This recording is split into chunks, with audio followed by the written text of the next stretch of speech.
19 septembre 1956.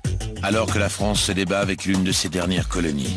Alors que les États-Unis sont en froid avec le bloc communiste. Alors que les droits de l'homme ne concernent pas les Noirs, un congrès d'un genre nouveau va bouleverser la face du monde. Pendant 3 jours, Léopold Sédar Senghor, Alioune Diop, Aimé Césaire, Louis Armstrong, Joséphine Baker et bien d'autres vont animer le premier colloque des intellectuels et artistes noirs à la Sorbonne. Leur but, obtenir la reconnaissance de leurs valeurs, de leur négritude. Forts des soutiens de Sartre, Gide ou Camus, ils vont allumer la mèche de l'émancipation pour qu'on laisse enfin entrer l'homme de couleur sur la grande chaîne de l'histoire, n'en déplaise au monde occidental. Lumière noire, à suivre tout de suite dans Infrarouge.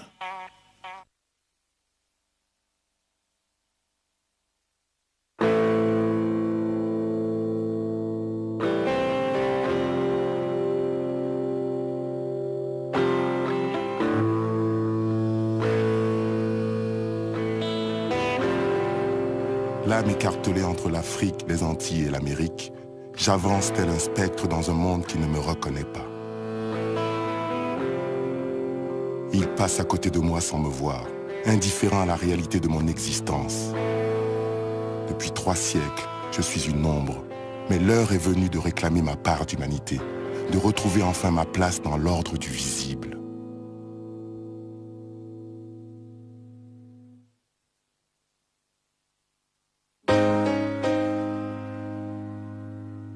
Dans la cour de la Sorbonne, alignés à la façon d'une photo de classe, 52 hommes et une femme, visage sombre, éclairés par un sens commun de la mission périlleuse qu'ils se sont donnée, rendre sa visibilité à l'homme noir.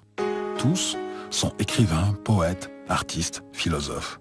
À cet instant précis, ils ne se doutent pas qu'ils ont rendez-vous avec l'histoire. Pour la première fois, ces penseurs visionnaires vont prendre leur plume afin de réécrire leur destin. L'instant se fige. La photo s'efface progressivement de la mémoire collective, gommée par l'indifférence. Et le temps nous laisse en héritage une page désespérément blanche. Une page blanche sur laquelle s'est pourtant écrit à l'encre invisible l'un des chapitres majeurs de l'histoire du monde noir au XXe siècle.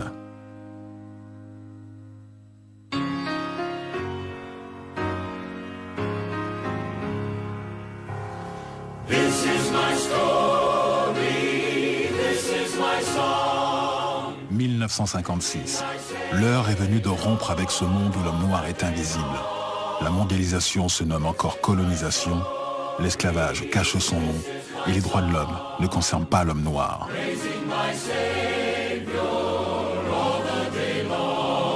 Le mot nègre, on nous l'avait jeté à la face comme une insulte. On n'en avait pas beaucoup conscience, nous n'étions rien finalement.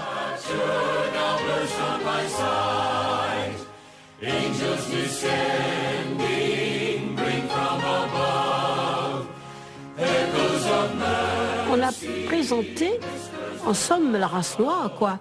Comme si c'était une race qu'il fallait mettre en cage.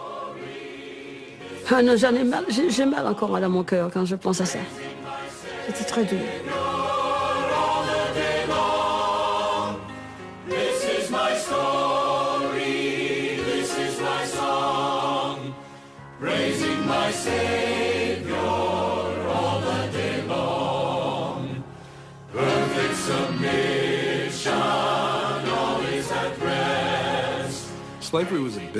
L'esclavage était un business méthodique, un marché soigneusement planifié dont l'homme était la matière première.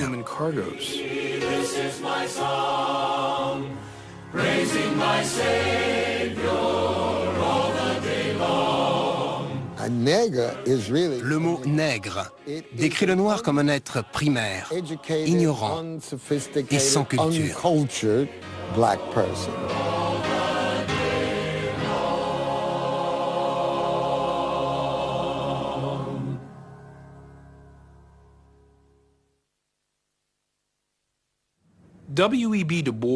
Webb Du Bois, l'un des grands intellectuels noirs américains de son temps, avait prédit que le XXe siècle serait marqué par l'exacerbation du racisme. Du Bois était convaincu que les clivages raciaux seraient un obstacle majeur à l'émancipation des hommes, au-delà des frontières entre les nations. Pour lui, la notion de race finirait par inciter les Noirs, les Asiatiques et les Latino-Américains à se battre ensemble pour davantage de démocratie, d'autonomie et de justice. À mesure qu'émergent des élites noires à travers l'Afrique, l'Amérique et la Caraïbe, certains refusent la malédiction de l'invisible. Le panafricanisme, né dans le Nouveau Monde, ne se contente pas de dénoncer les stigmates de l'esclavage. Lorsque Du Bois et le député français d'origine sénégalaise Blaise Diagne se retrouvent à Paris, au lendemain de la Première Guerre mondiale, il s'agit bien d'envisager l'émancipation du monde colonial.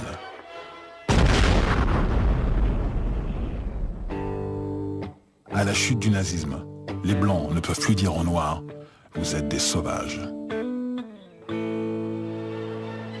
Le second conflit mondial clôture la possibilité de la référence à la race et au racisme scientifique. Les Européens ne peuvent plus dire aux Africains « on doit vous civiliser parce que vous êtes noirs et parce que vous êtes noirs, vous êtes en retard ». Parce que ce serait reconduire, effectivement, la philosophie raciste nazie. Bandung, 1955.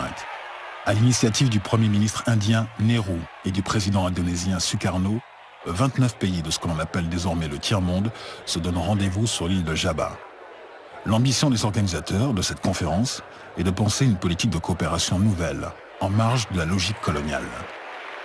La conférence de Bandung va exprimer avec beaucoup de force ce que les Africains sentaient déjà et ce qu'ils avaient déjà commencé à dire, c'est que chaque peuple a le droit de développer sa propre culture et se développer en fonction de sa propre culture. Parmi les observateurs de la conférence de Bandung se trouve Alioune Diop, un Sénégalais de 45 ans, fondateur d'une revue et maison d'édition baptisée Présence africaine. Inspiré par cette conférence, ce rassembleur visionnaire décide d'organiser à Paris un Bandung culturel. Alioune était élancé, racé, très fin, le vrai Sénégalais, d'un noir blanc, mais ascète, préoccupé de culture surtout, parce qu'il a été sénateur, mais ça ne l'intéressait pas, il n'était pas fait pour la politique. Donc c'était la culture, son domaine, sa chose à lui. Alioune Diop était un esprit absolument indépendant. J'ai rarement vu un homme aussi sereinement maître de sa foi. Alioune Diop est un personnage extrêmement intéressant. Il a commencé par enseigner au lycée Louis-le-Grand et il s'est fait de nombreux amis au sein de l'intelligentsia parisienne, à commencer par des gens comme Jean-Paul Sartre et Simone de Beauvoir.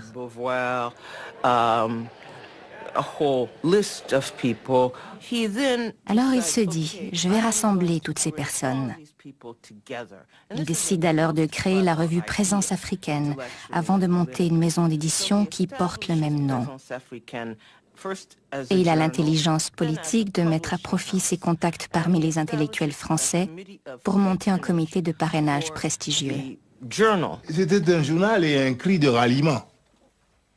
Nous nous redevions tous autour de Présence africaine qui était comme un baobab au milieu du village africain transplanté sur le sol français. La garde rapprochée d'Alioune Diop à Présence africaine est constituée de deux figures majeures, Léopold Sédar Senghor et Aimé Césaire, tous les deux députés, poètes et inventeurs du concept de négritude.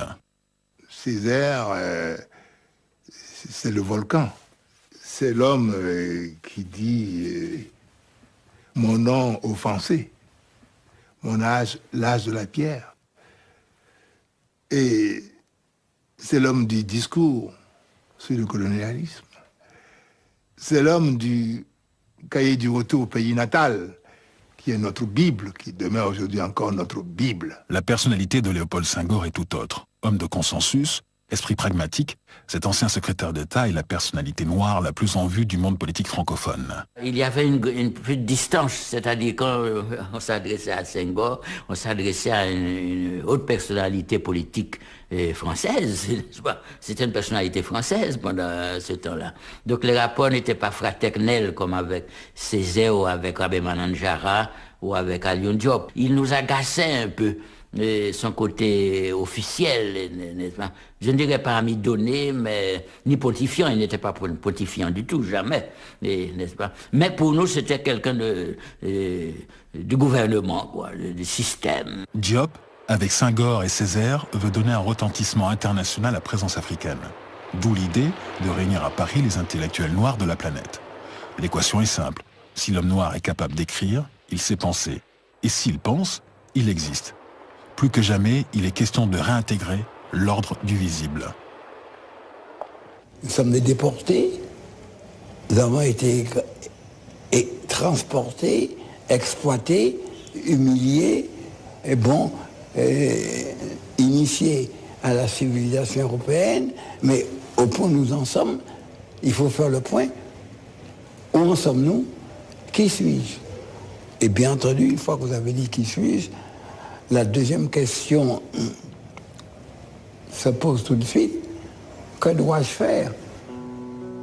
Eh bien, c'était nous reconstituer. Nous étions remplis de la densité des Blancs. Nous voulions en sortir, nous voulions nous retrouver nous-mêmes et nous remplir d'une densité nègre, être nous-mêmes devant l'homme blanc. Au cours des mois qui suivent, Présence africaine lance une invitation officielle à tous les hommes de culture noire. Artistes, historiens, poètes, écrivains, théologiens.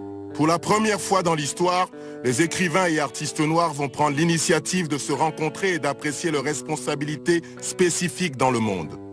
Nos civilisations souffrent du mépris inconsidéré des autres.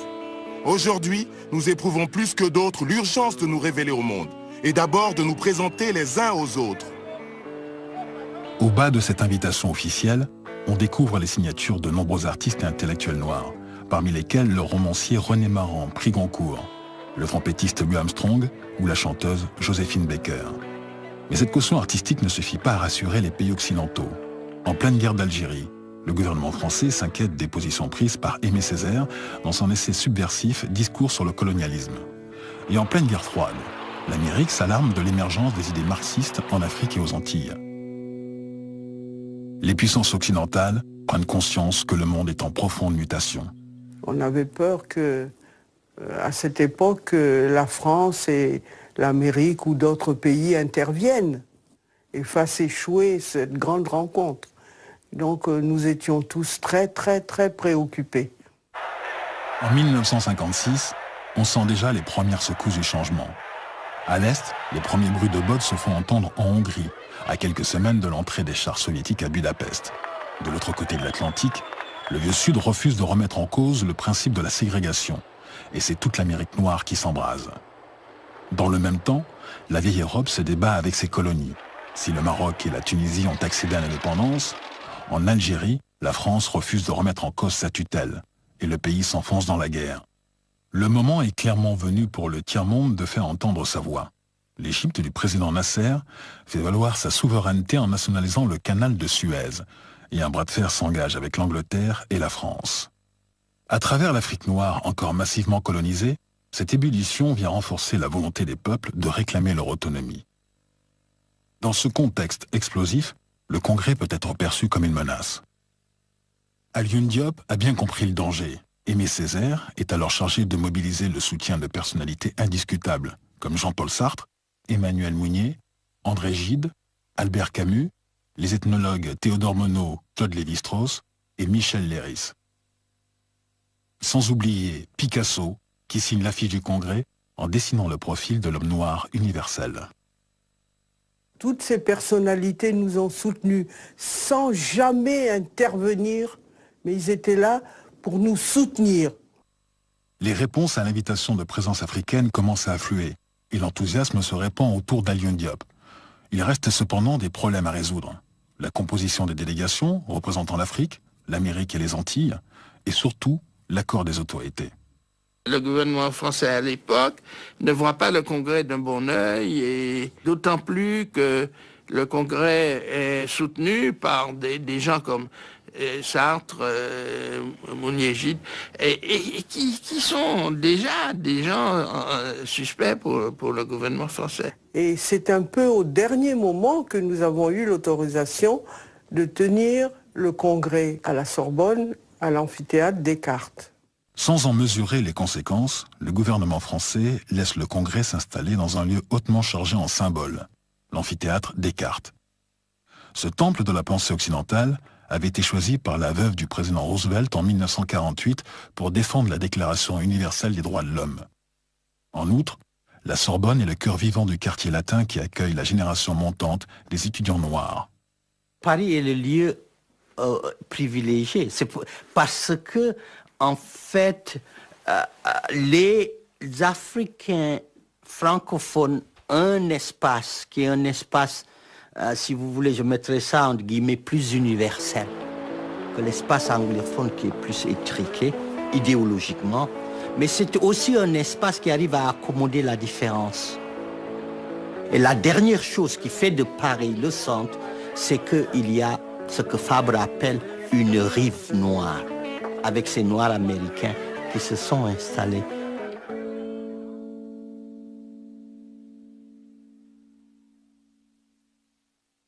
C'était vraiment ce qu'on appelle la rencontre. La rencontre qui représentait en somme tous les écrivains de la diaspora noire, quoi. Et pour moi, ça me paraît miraculeux maintenant. Pour les intellectuels noirs de la diaspora, c'est la première rencontre avec leurs frères africains. Et ils constatent qu'ils ne se connaissent pas. C'était une rencontre d'amoureux. On se regardait. Et on dit souvent que après l'amour, le premier qui parle dit une connerie. En ce 19 septembre 1956, venant des quatre coins du monde, écrivains et artistes noirs se rassemblent dans la cour de la Sorbonne. La presse ne fait guère mention de cet événement. Les Parisiens sont davantage préoccupés par la grève des boulangers et la pénurie du pain. Les Français, s'intéressant peu aux problèmes noirs, ce sont des étudiants africains et antillais qui se pressent à la Sorbonne. Et ces étudiants sont très politisés, parce que le monde change, ils suivent les actualités, et donc ils se divisent en gros en deux blocs. L'un de ces blocs est mené par des étudiants catholiques, qui sont profondément catholiques, mais qui sont aussi très profondément anticolonialistes. Alors l'autre courant est le courant marxiste. Leur marxisme n'est pas vraiment du stalinisme, n'est peut-être pas non plus du léninisme. Ils ont découvert Marx à Paris, mais ils développent une sorte de marxisme propre. Les différences politiques, culturelles et religieuses se retrouvent également chez les délégués. Croyants et athées, chrétiens et musulmans, libéraux et communistes, le visage du monde noir est loin d'être aussi lisse qu'on aurait pu le penser. Le dialogue s'annonce toutefois difficile, mais cette diversité est l'une des qualités de ce congrès. La délégation afro-américaine est une des composantes essentielles du Congrès. Constituée d'Horace Mann Bond, de William Fontaine, de James Ivey, de Mercer Cook ou de Richard Wright, elle est surtout marquée par ses absents, notamment l'activiste et chanteur Paul Robeson, et le professeur Du Bois qui devait présider le Congrès. Du Bois, conscient de la portée symbolique de son absence, envoie un message au Congrès, qu'Alioune Diop lie à l'Assemblée en préambule de la séance d'ouverture. Je ne suis pas en mesure d'assister à ce congrès car le gouvernement des États-Unis refuse de me délivrer un passeport.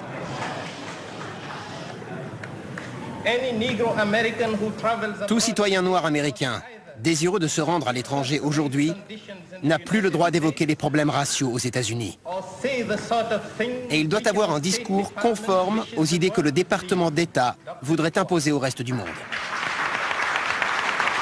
La lettre de Du Bois, bruyamment applaudie par une large partie de l'assistance, est accueillie avec consternation par Richard Wright et les autres délégués noirs américains. Avant même le lancement des débats, leur légitimité se trouve brutalement remise en cause, sur le regard étonné de l'écrivain américain James Baldwin.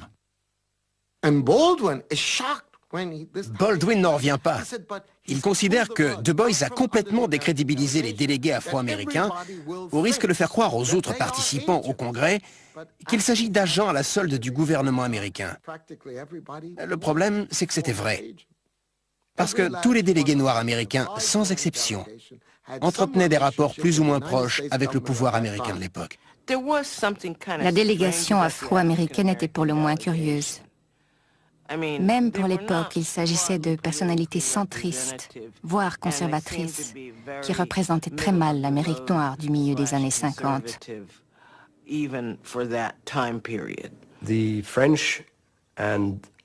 Très tôt, des émissaires de l'État français ont pris contact avec l'ambassade américaine à Paris. Et les deux gouvernements se sont mis d'accord pour influer sur la direction que prenait le Congrès, jugeant que certains participants étaient trop à gauche. Dès le premier jour, le Congrès sait qu'il sera impossible d'échapper à la logique de la guerre froide. Nombre d'intellectuels noirs américains soignent leur image publique au prix de certains compromis. C'est le cas de Richard Wright. Wright était le romancier noir le plus influent des années 30 et 40. C'était un partisan convaincu de l'indépendance africaine et de la lutte contre le colonialisme. Mais il faut bien reconnaître que son hostilité marquée au communisme a contribué à l'éloigner des positions des indépendantistes africains.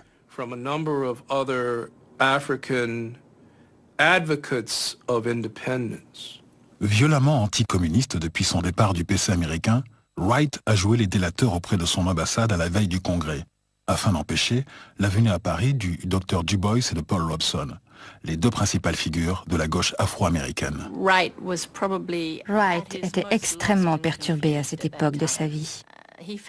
Jugeant que les gens de présence africaine se situaient beaucoup trop à gauche, il s'est rendu de son plein gré à l'ambassade américaine à Paris. Et il a expliqué à ses interlocuteurs que le Congrès s'engageait sur une mauvaise voie. Il leur a même suggéré de veiller à choisir des délégués noirs américains très modérés. Quoi qu'il en soit, Paul Robeson et Du Bois n'ont pas pu venir, faute d'avoir pu obtenir un passeport. L'importance de la communauté noire américaine à Paris explique l'omniprésence de la CIA. Aux attachés d'ambassade spécialisés dans le renseignement s'ajoute ce que la peur et la jalousie incitent à la délation. Au Café Tournon, le quartier général des écrivains afro-américains exilés en France, les conversations sont systématiquement placées sous le signe de la méfiance. Lorsque Richard Wright ou ses compatriotes William Garner Smith, Chester Himes ou Richard Gibson se croisent, la peur de l'autre est la règle. À l'époque, les gens étaient persuadés que tout le monde espionnait tout le monde. Wright pensait que William Gardner Smith était un agent. William Gardner Smith pensait que Richard Gibson en était un. Et d'autres pensaient que Wright lui-même travaillait pour la CIA. À ce stade-là, la paranoïa n'a plus de limite. L'action entreprise par Richard Wright quelques mois avant la tenue du Congrès ne produit pas les effets escomptés.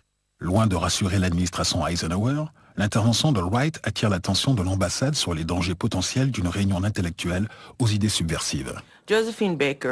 Lorsque le dossier de Josephine Baker a été déclassifié par le FBI en 1982, on s'est aperçu qu'il contenait plus de 500 pages. Une dizaine de ces pages étaient consacrées au Congrès, dont elle coprésidait le comité de parrainage.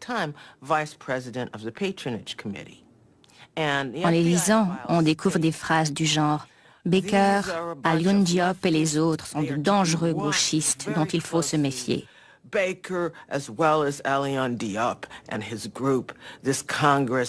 Ce qui revient à dire que le Congrès a été montré du doigt. Les Noirs étaient aussi attirés par le projet soviétique pour deux raisons essentiellement. La première raison, c'est la raison d'une modernisation accélérée. Ils ont pensé, on ne savait pas très bien, ils ont pensé que ça, c'était la chose. Mais aussi, c'est que la vision marxiste est une vision de libération radicale qui efface à la fois les différences de genre, hommes-femmes, mais qui efface aussi les différences de race. Donc, le marxisme a eu une extraordinaire attraction parce que c'était la grande gomme universelle de la différence. Les organisateurs du Congrès ne se font guère de doute sur la présence d'agents de renseignement américains sur les bancs de l'amphithéâtre Descartes, à commencer par James Baldwin, chroniqueur officiel de la revue Encounter, financée par la CIA. La CIA a joué un rôle essentiel en manipulant, non seulement en évitant que certains délégués participent, en particulier Du Bois, mais aussi en manipulant certains autres délégués. Et très certainement, Quand les archives du KGB seront ouvertes, il sera possible de savoir qui des délégués faisaient partie de ces différentes internationales soviétiques. Le FBI n'avait pas tort. Et c'est vrai que certains délégués étaient membres du Parti communiste. Il faut bien comprendre que le communisme à la française n'avait aucun rapport avec la vision du communisme de McCarthy aux États-Unis. Les Américains et les Soviétiques ne sont pas les seuls à s'intéresser au débat de la Sorbonne. Au moment où le conflit s'amplifie en Algérie, les services de renseignement français sont également en état d'alerte. La présence de Frantz Fanon laisse planer peu de doutes sur la sympathie des intellectuels noirs pour la Ligue du FLN. Né en Martinique, théoricien de la révolution algérienne, Fanon ne se contente pas de dénoncer l'absurdité du racisme, il insiste sur sa dimension sociale. Pour lui, ce qui comptait, c'était la libération de l'homme. C'était vraiment le côté humaniste dominé chez Fanon et a dominé jusqu'au bout. C'est un homme très cohérent et très passionné, écorché vif, en même temps d'un très grand rayonnement intellectuel. Il était plein de violence, il n'était pas lui-même, c'était un homme dérangé. Je ne peux pas dire que j'avais beaucoup de sympathie pour lui, il m'effrayait. Il était important, mais il ne faisait pas vraiment partie des ténors. Dans le premier congrès, il arrive avec ses idées qui sont d'une très grande force et une critique de la négritude. Et il s'y oppose à partir de la race, mais qui met un accent très fort sur effectivement l'importance des facteurs culturels. À l'affrontement idéologique s'ajoute l'affrontement économique, une double réalité qui va servir de révélateur au clivage et aux antagonismes entre les uns et les autres. À défaut d'être sur toutes les lèvres, le mot « indépendance » est dans tous les esprits à la Sorbonne. Le malgache Jacques Rabé-Manandjara est le premier à prendre la parole à la tribune après le discours d'ouverture. Il va donner le « là » d'une rencontre qui ne cherche pas à cacher son engagement. Quand le continent noir développera-t-il lui aussi ses variations propres autour des problèmes majeurs de notre temps? Ce jour-là, le cycle aura été bouclé et l'orchestre sera complet. Ce sera véritablement la naissance d'une harmonie à la dimension de la Terre, la vraie harmonie cosmique où vibreront avec leurs nuances spéciales les ondes de toute la sensibilité humaine. C'est la justification même de ce congrès qui veut signifier l'épiphanie intellectuelle du monde noir. Hier, l'homme blanc, ses fusils et ses marchands, croyait avoir rassemblé les peuples. Au vrai, il les dominait parce qu'il était le maître, seul au milieu de ces expositions coloniales. Aujourd'hui, des voix s'élèvent de toutes parts. La conversation des peuples recommence. Mesdames et messieurs, causons! Mais ce qui s'annonçait comme une fête de la fraternité noire retrouvée tourne dès le premier jour à l'affrontement. Culture ou politique? Panafricanisme ou négritude? Communisme ou capitalisme? Les retrouvailles de l'Afrique et de sa diaspora se placent d'emblée sous le signe de la contradiction et du conflit. Il y a plusieurs lignes de controverse. La première ligne de controverse qui est la plus importante, c'est que ces gens qui se réunissent, qui viennent de territoires différents, se rendent compte dès le premier jour que probablement ce qu'ils ont en commun, en dehors de la couleur de la peau, sera très difficile à débattre. Il sera très difficile à identifier. Et que même leur expérience commune de l'esclavage, leur expérience commune de la domination coloniale n'est pas ressentie et exprimée de la même manière.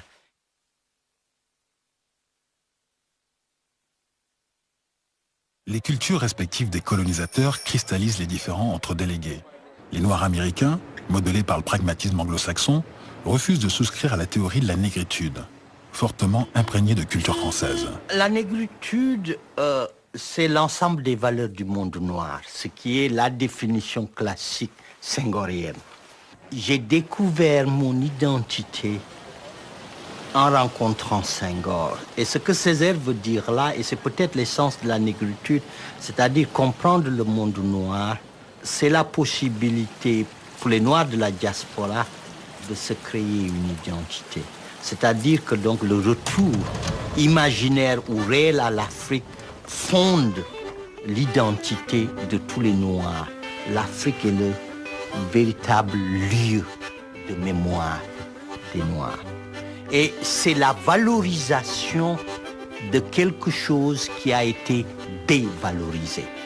Et c'est pour cela qu'en créant ce néologisme, les grands penseurs de la négritude ont subverti un mot qui était négatif en faisant un mot positif et en la créant comme processus.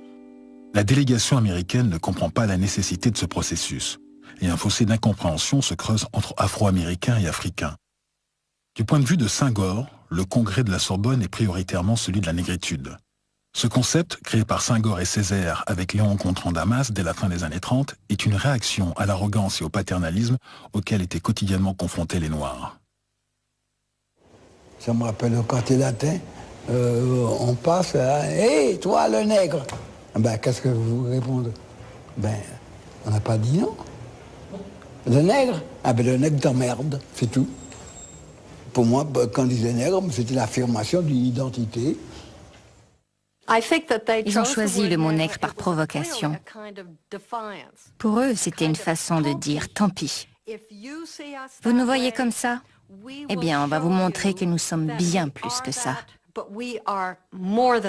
La polémique s'amplifie l'après-midi du 20 septembre, lorsqu'Aimé Césaire met le feu aux poudres avec un discours très violent sur le colonialisme. On s'est demandé en particulier quel est le commun dénominateur de ce congrès qui unit des hommes aussi différents que des Sénégalais et des Américains du Nord, des Dahoméens et des Antillais, des Nigériens et des Malgaches. La réponse, ou du moins une des réponses, me paraît évidente.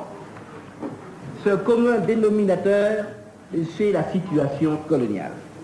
Et nos frères américains eux-mêmes sont, par le jeu de la discrimination raciale, placés de manière artificielle et au sein d'une grande nation moderne, placés dans une situation qui ne se comprend que par référence aux mœurs du colonialisme, dont ces mœurs sont d'ailleurs une séquelle. La situation coloniale, ça je n'ai jamais oublié, et que dans cette situation coloniale, il ne pouvait pas y avoir de culture. La notion même de colonisation est l'inverse de l'idée même de la culture. Et il a fini son magnifique exposé par « Laissons nos peuples entrer sur la grande scène de l'histoire », n'est-ce pas? Il a une ovation. Laissez entrer les peuples noirs sur la grande scène de l'histoire.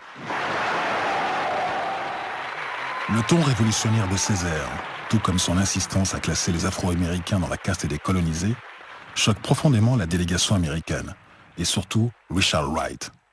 Déjà la veille, Wright s'est opposé avec force à la vision spirituelle, presque mystique, de l'homme noir exposé par Senghor. Aux yeux de ce noir américain, traumatisé par le fondamentalisme protestant de son enfance, la religion est un poison aussi dangereux que le marxisme. Cette fois, il menace de quitter la salle, avec toute la délégation américaine. Les Noirs américains étaient américains avant d'être noirs. À l'inverse de Césaire, de George Lemming ou de Diop, ils ne se considéraient pas comme des victimes de la colonisation et du système colonial. Ces gens-là ne pouvaient que s'opposer à des personnages comme Fanon ou Aimé Césaire. De façon plus fondamentale, les Afro-Américains sont convaincus que la doctrine séparatiste de certains congressistes vient à l'encontre de leurs propres efforts d'intégration. Ah oui, il flottait dans l'air quelque chose de suicidaire. Qu'est-ce qu'on allait faire? On allait se casser complètement ou renouer? Comment renouer? Sur quelle base? Est-ce qu'on s'entendait vraiment? Est-ce qu'on parlait le même langage? Est-ce que la colonisation n'était pas là entre nous comme une barrière infranchissable? Est-ce que nous n'étions pas marqués jusqu'à l'os par l'esclavage? Et le soir-là, on a cru à une rupture, que les Américains pactaient le lendemain, qu'ils les laissaient, et ça ne convenait pas non plus à nos intérêts que la délégation américaine plie bagage. À ce moment-là, la presse communiste aurait tiré les draps de son côté. Il fallait éviter ça. Et je pense que des gens comme Alioune Diop et Senghor les Africains ont joué un rôle considérable pour éviter une rupture pure et simple. Au soir du 20 septembre, seules les qualités de diplomate d'Alioune Diop permettent au Congrès de conserver un semblant d'unité. Mais le répit est de courte durée.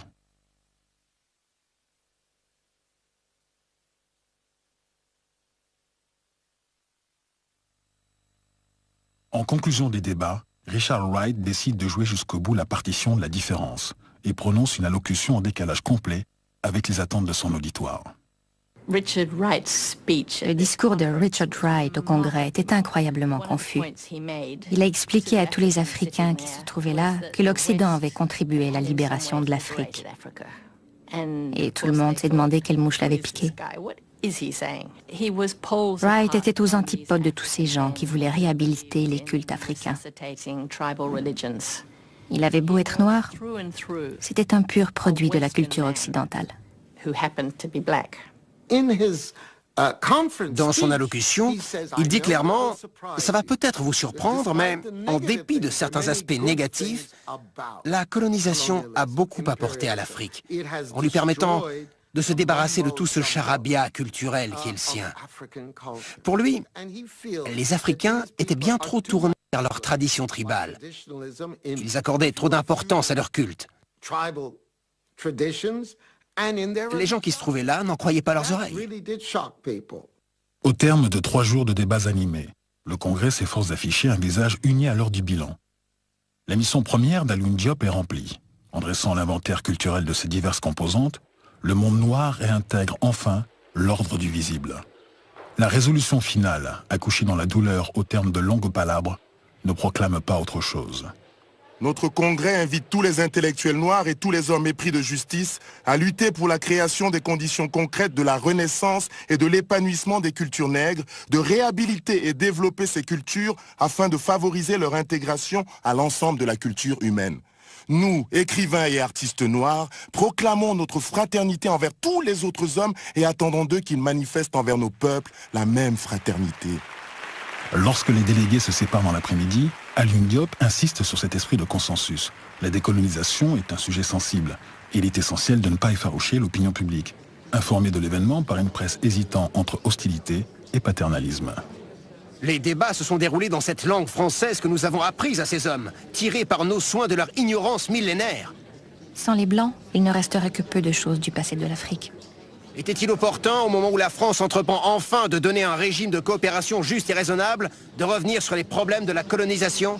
Le Congrès a été beaucoup plus passionnel que raisonnable, plus agressif que constructif. Ces centaines de visages sombres affirment toutes les nuances de l'homme. Il n'y a pas ici un seul être qui ait l'air méchant. L'analyse la plus pertinente émane toutefois d'un journaliste noir. L'écrivain américain James Baldwin, présent depuis le premier jour à la Sorbonne, résume les débats dans la revue Encounter. Grâce à cet essai brillant, le Congrès va pouvoir échapper à l'oubli, en particulier dans le monde anglo-saxon. Si ce congrès occupe une place aussi importante dans les universités américaines, c'est grâce à ce très beau texte de Baldwin, intitulé « Princes and Powers ». Pour être tout à fait honnête, je ne suis pas certain qu'autant de gens se souviendraient de ce congrès si ce texte n'existait pas. Baldwin insiste sur la communauté de point de vue des Africains et des Noirs américains, unis autour de la nécessité de recréer un monde à leur image, de ne plus subir celle que leur envoient les Blancs. C'est à ce prix, et à ce prix seulement, que l'homme noir peut redevenir visible. À l'heure où le Congrès referme ses portes, Baldwin reste pourtant sceptique. Le monde noir a repris pied sur le grand théâtre de l'histoire. Mais quelles seront les relations futures d'une Afrique sous tutelle et d'une Amérique noire fière de sa liberté, vieille d'un siècle? C'était la rencontre, c'était le dialogue qu'il fallait renouer. Le dialogue coupé par la déportation, l'esclavage. C'était nous retrouver, mais alors, c'était pas une tâche facile. On n'y est pas parvenu, je ne pense pas. Et ce que les gens découvrent quand ils se rendent compte, c'est qu'ils sont différents. C'est qu'il y a une énorme diversité. Mais ils n'ont pas les outils pour construire sur cette diversité. Ils pensent que chaque fois que l'opposition se révèle publiquement, ça a une conséquence, l'affaiblissement de leur mouvement, et non la possibilité de dialoguer. C'est-à-dire ce qui se passe, c'est que ces gens qui sont d'extraordinaires créateurs sont incapables d'accepter l'idée qu'il faut qu'ils se réimaginent.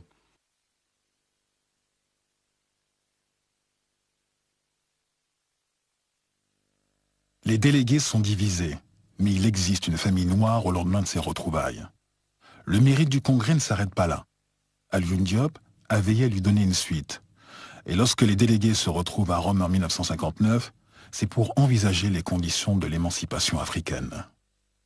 Le premier congrès, je dirais que c'est le congrès d'une poétique. C'est la négritude et c'est la poésie des peuples noirs. Ce n'est pas encore une politique. Alors ça, c'est une grande différence. Dans le second congrès de Rome, il y a la présence des combattants. Par exemple, il y a une délégation de l'Afrique sous domination portugaise. Et puis il y a une présence très symbolique qui est celle de Fanon, qui à l'époque, le théoricien de la révolution algérienne, ça c'est le second congrès. Bientôt, les indépendances se succèdent à travers l'Afrique. Le poète Senghor, devenu président du Sénégal, accueille en 1966 le premier festival mondial des arts nègres. Tout ce que le monde noir compte de créateurs se retrouve à Dakar. Les jazzmen américains et les ballets Dogon. Les sculpteurs sénégalais comme les peintres brésiliens. Le premier résultat de ce premier congrès de 56, c'est la préparation du festival. C'est l'idée d'abord du festival des arts nègres à Dakar en 66, 10 ans après. Ça a germé dans l'esprit d'Alioune Diop, qui en a parlé à Senghor, qui l'a adopté tout de suite. Ça nous a donné des forces nouvelles. Et autour d'Alioune Diop, vraiment, une Afrique nouvelle naissait.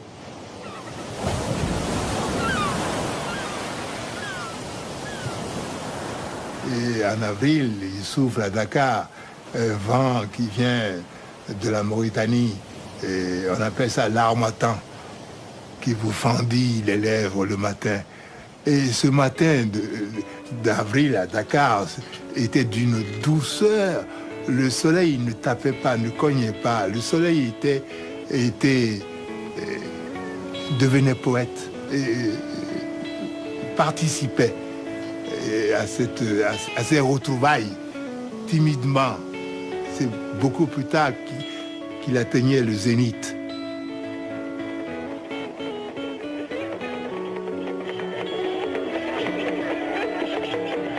Dakar est idéal pour une rencontre comme celle-là. C'était notre Sorbonne à nous. Donc cette ville participait aussi à cette fête intellectuelle. Et tout le peuple sénégalais participait derrière son chef Senghor. C'était magnifique. C'était une ambiance que je n'ai jamais vue. Il y avait le tam-tam omniprésent.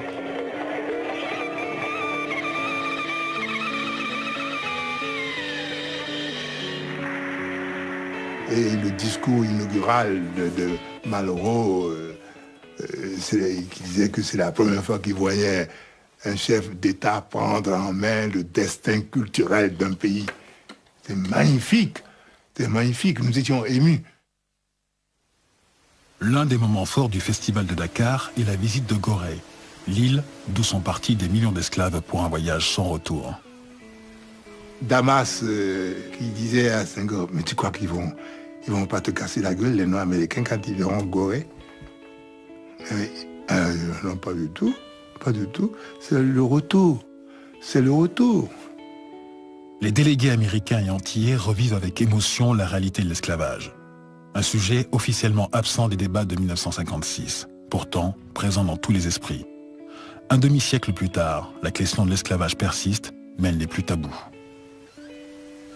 Tout ce qui s'est dit pendant ces congrès et ces festivals, je pense que tout cela aide aujourd'hui ceux qui parlent de la négritude, de l'esclavage. Nous leur avons permis de pouvoir aujourd'hui parler librement et d'une manière très forte de tous ces problèmes. Aujourd'hui encore, je ne suis pas certain que les Noirs américains ont totalement évacué le problème de l'esclavage.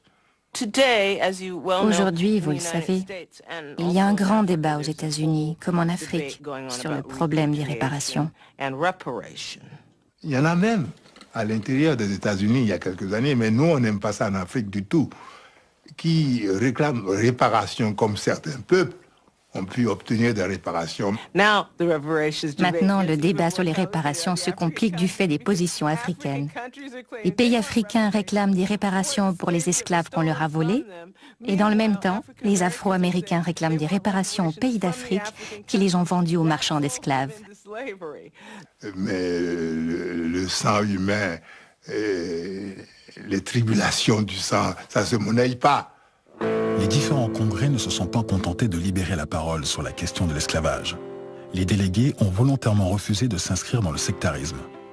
En valorisant les apports des cultures noires à l'histoire du monde, ils parvenaient à transcender l'absurdité de la logique raciale. En dehors de la couleur de la peau, la seule chose que peuvent partager des écrivains africains, antillais et noirs américains, c'est sans doute un sentiment commun d'injustice et de racisme. Mais ça ne leur suffira jamais pour avoir ensemble une vraie discussion. Ils n'auraient rien à se dire au bout de 2 minutes. Aujourd'hui, on peut le voir, on n'a qu'à relire les textes de Césaire, de Senghor, d'Alexis, des autres participants au Congrès pour comprendre que ce n'était pas une rencontre d'hommes à peau noire, c'était plutôt un effort pour apporter de nouvelles valeurs à la conscience de tous les peuples.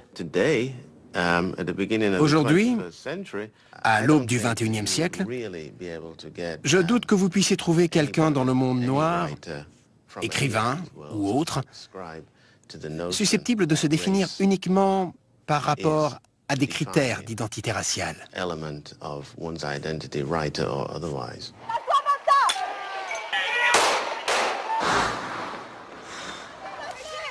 Le racisme n'est qu'un élément de l'oppression systématisée. C'est pourquoi l'oppression économique légitime le racisme. France Fanon, fin septembre 1956.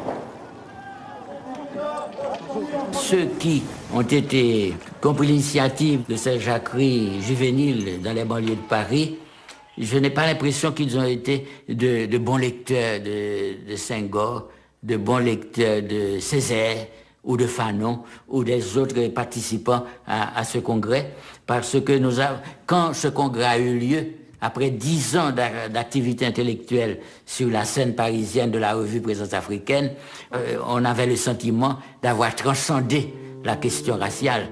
50 ans après le congrès, l'exclusion raciale a perdu toute légitimité, mais le racisme continue de prospérer à travers l'exclusion sociale. De la flambée des ghettos à l'explosion des banlieues, la pauvreté et l'injustice sociale, héritage de l'esclavage et de la colonisation, gangrènent nos sociétés. Du Bois avait prédit que le XXe siècle serait traversé par la question raciale. Mais le problème n'est plus le même aujourd'hui. À l'aube du XXIe siècle, la question qui se pose n'est plus celle du racisme, mais bien celle de l'apartheid social lié à la mondialisation. On n'arrivera jamais à se débarrasser du racisme. C'est une utopie. Au lieu de faire ça, on ferait mieux de laisser les différentes cultures se développer individuellement et simultanément. C'est comme ça qu'on a réussi à bâtir une certaine harmonie dans la Caraïbe. Il n'existe pas de solution miracle. Aux États-Unis, on tente de répondre à ce genre de problème par le biais du pluriculturalisme au sein du système éducatif, en créant des instituts d'études africaines et afro-américaines.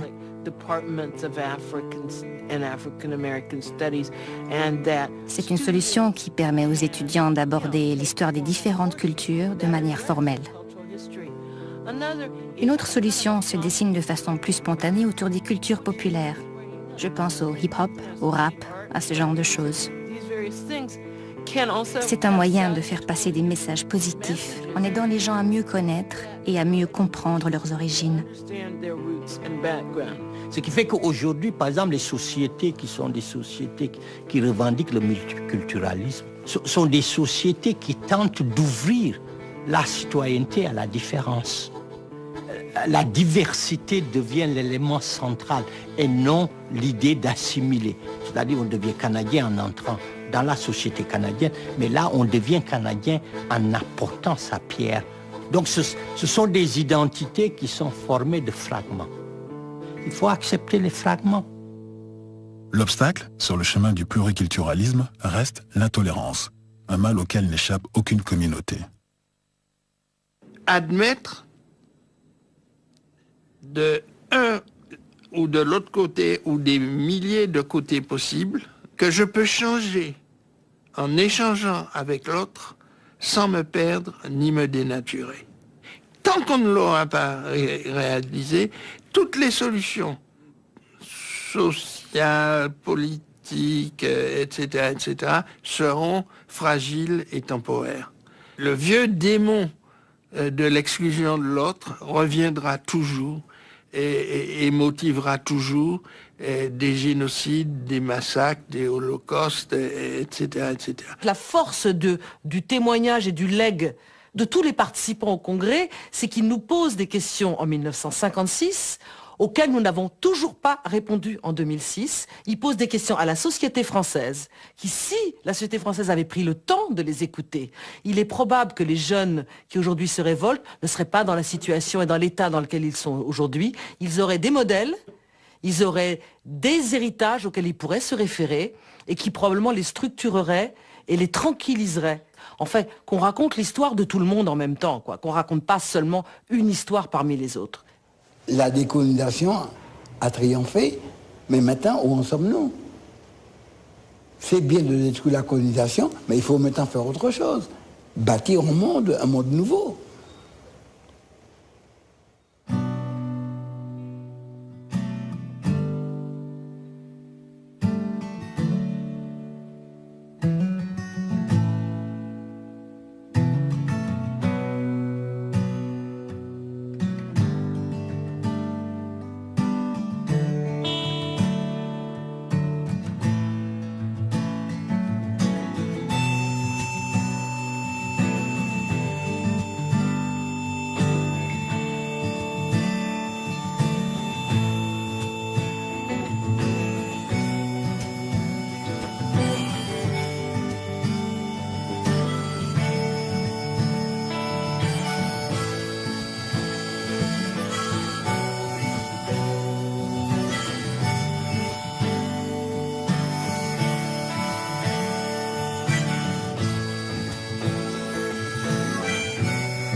Interprétée par Billie Holiday à la fin des années 30, elle fut l'emblème de la lutte des Noirs américains contre le racisme et les lynchages dont ils étaient victimes dans le sud des États-Unis.